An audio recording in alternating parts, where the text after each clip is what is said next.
Hello and welcome to the program. I'm Virginia Trioli and we're coming to you live from Melbourne tonight.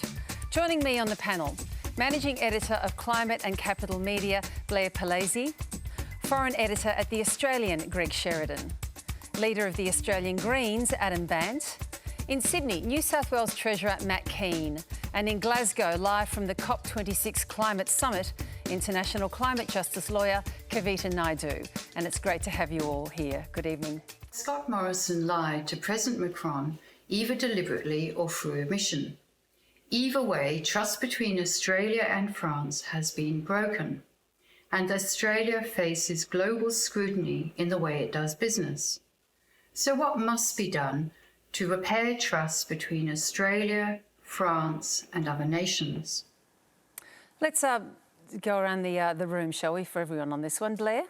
Well, I think Australia is facing a trust issue, not just on this, but on climate change. Our agreement before and arriving at Scotland was not seen as a Let's stay with the question, though, which is about the relationship with France. I really believe that the France situation and, arriving in Scotland, we aren't looking like a nation to be trusted, and we will have to work hard. And that will require us really to make commitments that are real, whether it's climate or whether it's agreements we're making with other countries, in order to win that back. Greg Sheridan? So, Virginia, I don't think Morrison lied to Macron beyond conducting sensitive nuclear negotiations confidentially. A bit like when Henry Kissinger opened to China. He didn't tell everyone about it while he was having the sensitive talks with China. I don't think he told any specific lie to Macron. I think the great breach of protocol is Macron calling him a liar at an international conference. But the world is not actually that fussed about that. The French do that with all the Anglo-Saxons. I mean, the way they talk about Boris Johnson makes Scott Morrison look like their best friend. What I think is damaging to Australia's reputation, quite seriously, is inadvertent damage from President Joe Biden's comments, casting doubt on AUKUS, and secondly, just this look that our whole submarine saga is just the greatest fiasco. I've covered national security since Malcolm Fraser, and in that time, the only Prime Minister who has commissioned a submarine which has come into existence is Bob Hawke. And I think we look ridiculous at that level. We'll get to a little more on that, but I want to hear from Adam Bandt on that, because Greg Sheridan's saying there was no lie.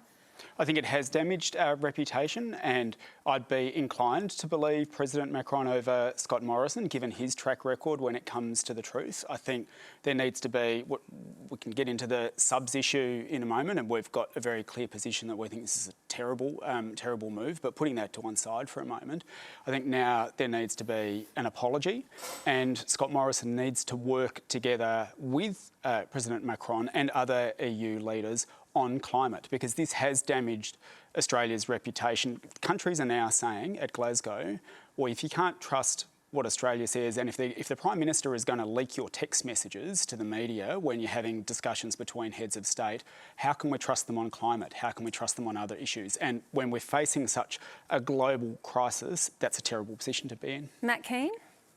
Virginia, I think the substantive decision was the right one in our national interests, but France is a long-term friend and ally of ours, and we needed to handle that decision in a respectful, honest and transparent way, and that clearly didn't happen. So I think our international reputation is damaged, and that relationship is too important for us not to work hard to repair it. What do you think, Kavita? I'm not concerned about reputations at all of either Australia or France. For me, any form of militarism and the billions and trillions that are being poured in that infrastructure by any of the developed countries is a huge problem, because that money can be better used to address climate change. Let's get to that bigger issue, though, of the subs deal that we've signed on to here. 20 years before we get anything. And in the meantime, a clear signal also, really, when we think about it, to China, that we are weak on defence, that we are without that for those 20 years before we get something in the water. There are many other clearly bigger mistakes in this issue that have been made. Greg Sheridan seems to indicate that too. Do you agree, Blair?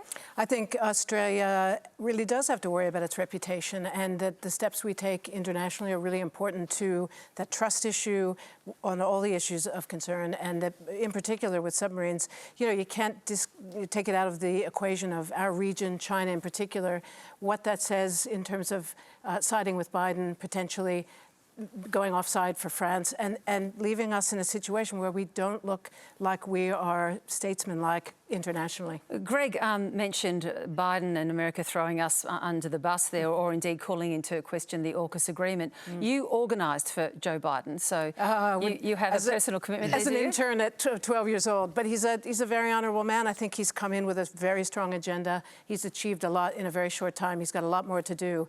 But I think, you know, it is important for Australia to build trust both with the US, China and France, and not to pick sides, and certainly not to play games. And I feel like it seems as if we're trying to play games and we're achieving nothing.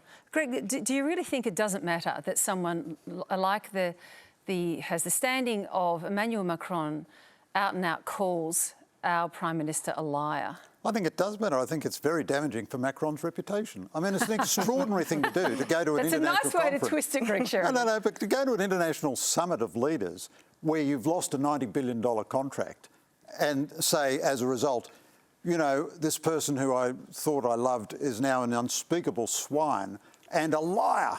And I've never discussed pineapples with him. And then the guy says, hey, but I've got a text that says you discussed pineapples with... But to be honest with you, Virginia, you know, I don't want to break any secrets here or disappoint anybody, but having done international journalism for 40 years, I find that governments leak on each other all the time. At the forefront of Australia's climate policy is major investment in energy technology, which the federal government has claimed under their slogan, technology, not taxes. However, according to the Australian Institute, the research, design and development budget for energy technology has drastically fallen since 2013. In fact, its latest figure within 2019 marked a record low for Australia in the 21st century. Without taxes or a credible history of investment in energy technology, how are any countries on the world stage supposed to comprehend, understand or even trust the Australian way of tackling climate change? I'll come back to you, Matt Kean, as a coalition government member. What's your answer to the question there? Well, firstly, I'd say the states and territories around Australia are leading the way when it comes to reducing our emissions. And three of those governments... That's not really the way it's supposed to be, though, is it, when we have a Commonwealth government? Three of those governments are Liberal or coalition governments. The second thing I'd say is that no country on the planet is better placed to benefit from the transition to a low-carbon future than Australia. And we should be embracing this transition, not just because we care about the future of our planet, but also because we care about the future of our economy. I mean, a transition to a low-carbon future means jobs in Australia, investment coming into this country, and prosperity like we've never seen before. So we need to grab this opportunity with both hands because the race is on. And if we miss it, we're going to become a rust bucket country. I think that's right, but we've also got to stop opening up new coal and gas mines. Like Australia is going to Glasgow, and under Liberal and Labor governments around the country, we are opening it. There's over 100 new coal and gas mines in the investment pipeline at the moment. When your house is on fire... They're probably not all going to be opened and established, but yes, there are 100. In New South Wales... There's no basis that all of them will be. But in New South Wales... I'll come back to you, Matt, but go ahead, Adam. I mean, Matt's doing terrific stuff on renewables in New South Wales, and we support it. But they've opened up 5 new coal mines in the last year, right? And there's the coal mines in Labor states in Queensland, in Liberal states in New South Wales. Like, we are pouring petrol on the fire. When your house is on fire, you don't pour petrol on it. Okay, well, let's hear how Matt Kean how do you justify that, Matt Kean? Well, the reality is that every country under the Paris Agreement is responsible for its own Scope 1 and Scope 2 emissions. And here in New South Wales, we have plans in place that will see us reduce our emissions up there with the most ambitious countries in the world. Based on our energy policies, which is the biggest renewable energy policy in the nation, we will see our emissions from New South Wales reduced between 47 and 52% by 2030. Now, that's up there with the most ambitious countries in the world. With regard to coal mines, let's not think that domestic policymakers are going to be able to do anything to save coal in this country. The reality is the future of coal is going to be determined by foreign governments and foreign companies. And right now, those foreign governments and foreign companies are moving to a clean energy future. So we need to be doing, rather than investing in the technologies of the past, investing in the opportunities of the future to make sure we set ourselves up to grab those enormous economic opportunities that are going to come with a low carbon future for the world. But given that you believe that, and given that the federal government there and the Prime Minister in Glasgow has not signed up to the methane pledge and has not signed up to the elimination of coal pledge, and in fact is still speaking about that being a part of the energy mix for some time to come, how frustrated are you by this? Are you feeling let down by your Commonwealth colleagues? No, I'm not, because what we should be doing is identifying opportunities to reduce our emissions that grow our economy. That's what we've done here in New South Wales. We've formed a new brand of politics. No, where my question went to your coalition colleagues in the Commonwealth, the federal government. Sure. You must be feeling frustrated by that. It's clearly not, they're not decisions you'd be making. I think the Commonwealth government should be doing a lot better, because it's not only in the nation's environmental interest to do so, it's in our economic interest to do so. Not winning the race to provide the clean energy of the future, the materials that the rest of the world is going to need to decarbonise, will come at the expense of Australian jobs and opportunities. So I'm arguing that a coalition government that always talks about not leaving the next generation with financial debt, should also leave the next generation, should not leave the next generation with environmental debt. That's what Conservatives should always be about. And that's why I'm encouraging the federal government to do better when it comes to tackling climate change. Absolutely right behind the states stepping up. And without that, where would Australia be in many ways, economically as well as in our climate policy? But the truth is, without federal leadership and a really clear market signal, even your business and economic talk about, other countries, etc., people going offshore and the punishment we may receive, whether it's a carbon border tax or being left out of green trading zones because we're not at the table, we're not committing to a methane agreement, we're not agreeing to pull back our coal, and we haven't even talked about exports. Exports, as it doesn't even get covered in the kind of COP we're talking about now, but should. And to say that whether countries just continue to buy what we put out there, it's just not good enough from a developing country point of view, and it will stand in the way of our moving on. I mean, you can't keep a foot in both camps, is my feeling. Yeah, and Australia continues to try to play this game of having one foot in fossil fuels and one it's a drug dealer's defence. If we don't sell it to you, someone else will do it, and it's not good enough. Well, let me just ask some questions on those issues, particularly on exports. Greg Sheridan, how should Australia respond when developed nations put a tax on fossil fuel exports, well, I think or imports to them? That's just outrageous protectionism. But if I could just make a couple of points. But they probably will. I mean, that's probably going to happen at some point. It's not at all clear. First of all, do you want to talk about what Australia's response should be if and when that happens? Because I think people here on this panel believe it's probably sooner rather than later, given the way everyone's scaling that down. Well, let me put it in context. First of all, I think the federal government makes a tremendous mistake in not appearing on Q&A.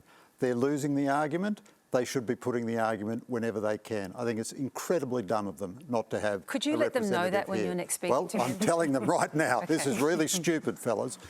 Secondly, I disagree with a lot of the things that have just been said in the last 5 or 10 minutes, and if we had another 5 or 10 minutes, I could provide an alternative narrative. We're going to cut our emissions by 35% by 2030. If we reconvene this program in 2030, I bet you'll find that Australia has done well. People in Australia constantly say the rest of the world is doing this. No, it's not. When they say the rest of the world, they typically leave out Asia. I tell you, quite a big part of the world is constituted by China, India, Indonesia, Thailand.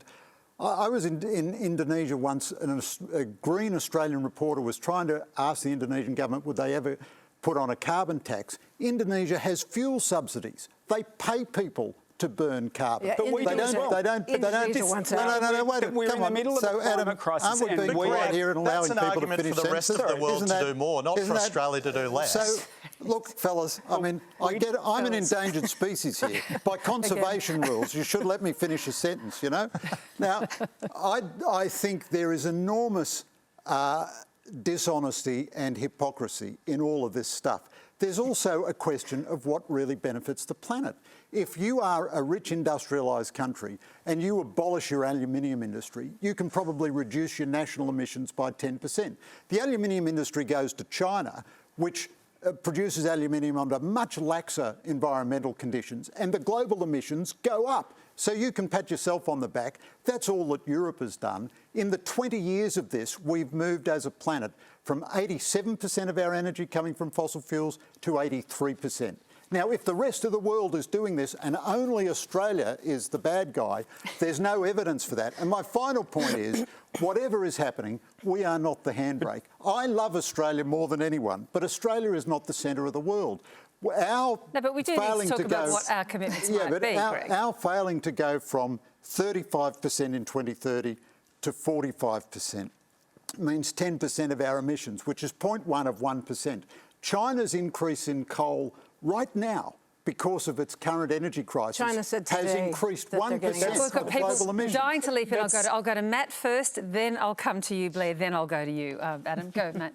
Greg, people like you are just apologists for our environmental destruction. So that's a really sophisticated comment, Matt. People like you are standing in the way of our environment.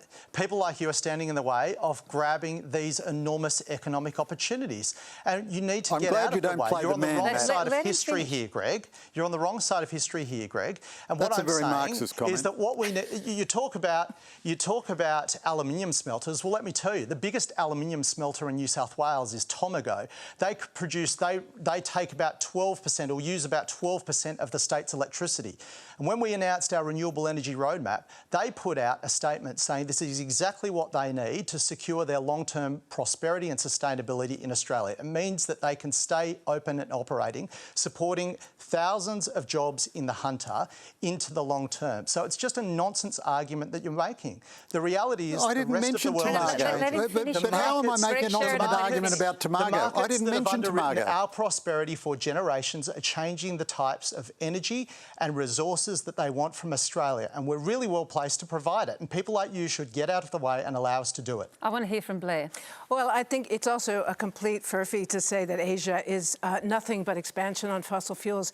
Anything but. Which, China, of course, I didn't say. You just said that Asia was going to continue with coal. I said they're not doing what you're saying. You said everybody is getting out of fossil fuel energy. But today, China announced that it will not go back on its climate commitments, and it will not go for more coal.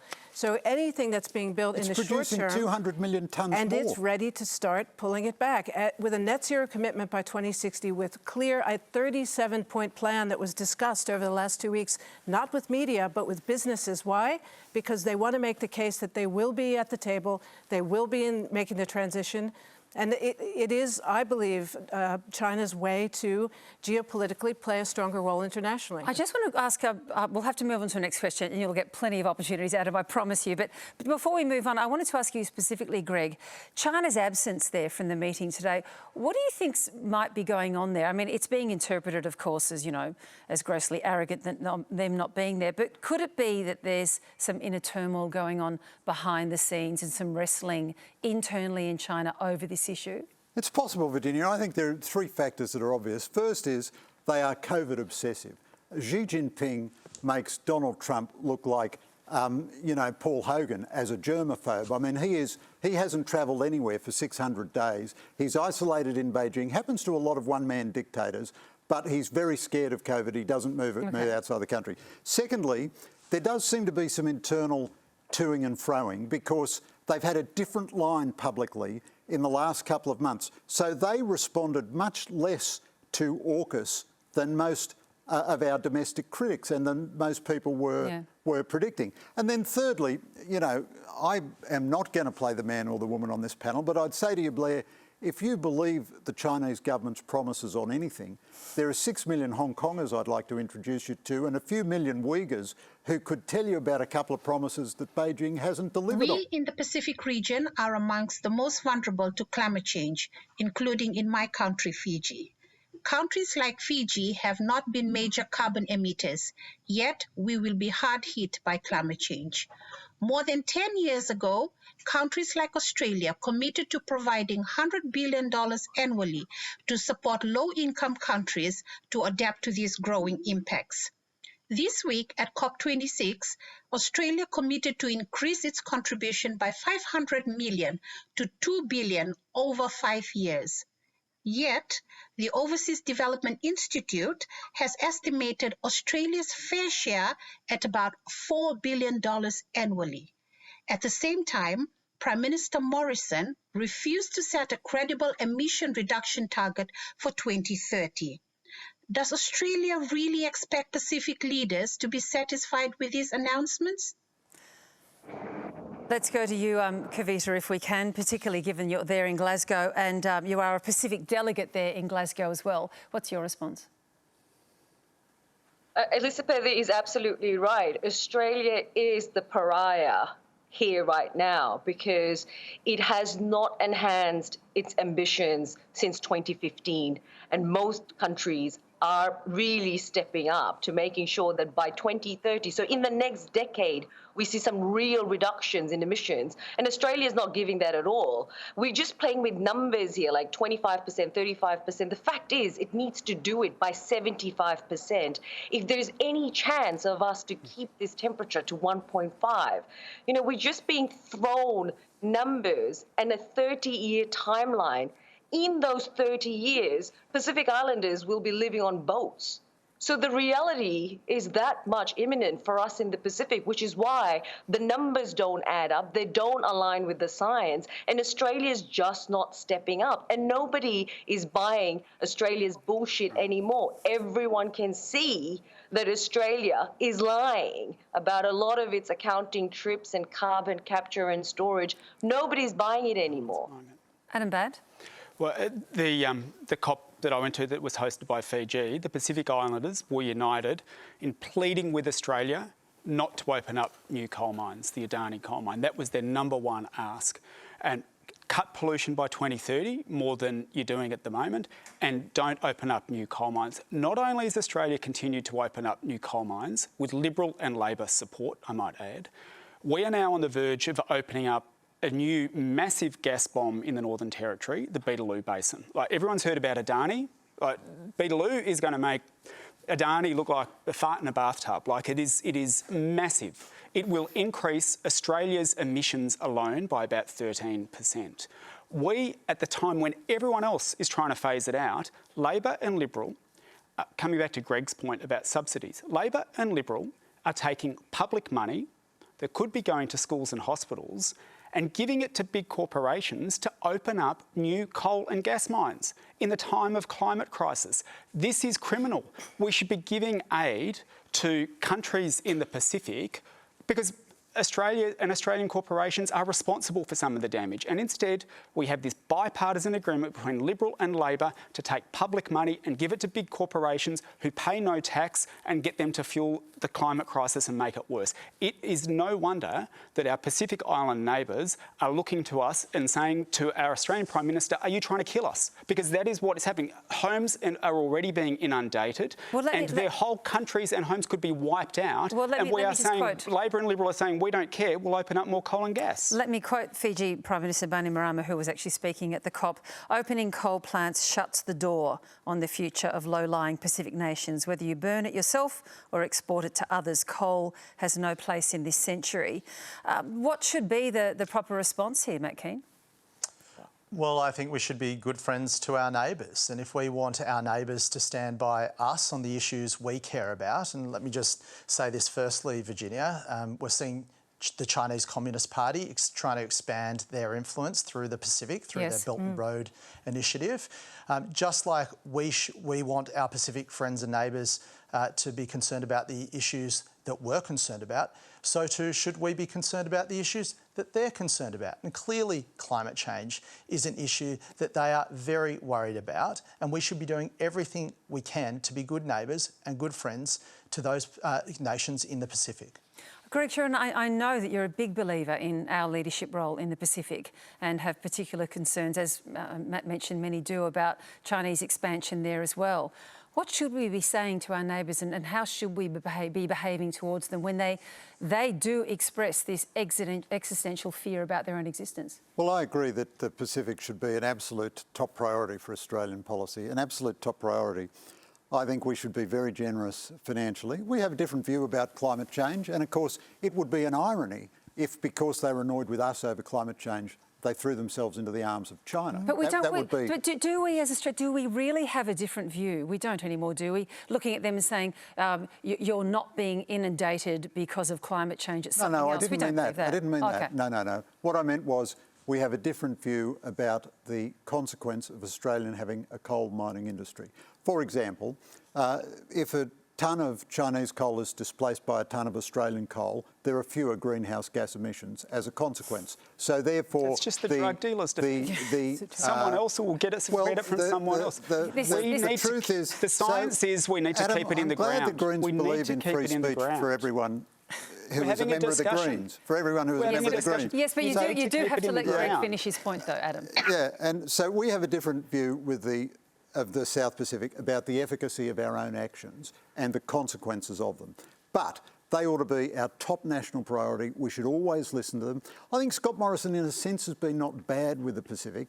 If we get into emissions trading, then we should buy all the emissions that the South Pacific sells. Nobody else should be in the market, and we should be their partner. But having said all that, that doesn't mean that because they think we ought not to have a coal industry, that we ought not to have a coal industry.